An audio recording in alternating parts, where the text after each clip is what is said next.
দেশ বিদেশের বাছাই করা খবর নিয়ে সর্বদাই সত্য সন্ধানী ই নিউজ ভারত। নমস্কার, ই নিউজ ভারতে আপনাদের সকলকে স্বাগত। শুরু করছি ওয়েদার আপডেট। বৃহস্পতিবার পশ্চিমের 6 জেলায় তাপপ্রবাহের চরম সতর্কবার্তা থাকছে বাঁকুড়া, ঝাড়গ্রাম, বীরভূম, পশ্চিম বর্ধমান, পূর্ব বর্ধমান এবং পশ্চিম মেদিনীপুর জেলায়। কলকাতা সহ বাকি জেলাতেও তাপপ্রবাহের সতর্কবার্তা রয়েছে। শুক্র ও শনিবার দক্ষিণবঙ্গে তাপপ্রবাহের পরিস্থিতি থাকবে সব জেলাতেই। রবিবার ও দক্ষিণবঙ্গের বেশিরভাগ জেলাতেই গরম ও অস্বস্তিকর আবহাওয়া থাকবে। আগামী সোম এবং মঙ্গলবার কলকাতা সহ দক্ষিণবঙ্গের সব জেলাতেই বৃষ্টির পূর্বাভাস। বজ্রবিদ্যুৎ সহ হালকা থেকে মাঝারি বৃষ্টির সম্ভাবনা। শনিবার থেকে উপকূলে বৃষ্টি শুরু হবার কথা।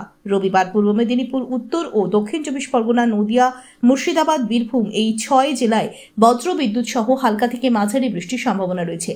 আজ কলকাতা ও তার পার্শ্ববর্তী অঞ্চলে দিনের সর্বোচ্চ তাপমাত্রা 39 ডিগ্রি সেলসিয়াস, সর্বনিম্ন 27 ডিগ্রি সেলসিয়াস, অনুভূত তাপমাত্রা 47 ডিগ্রি সেলসিয়াস।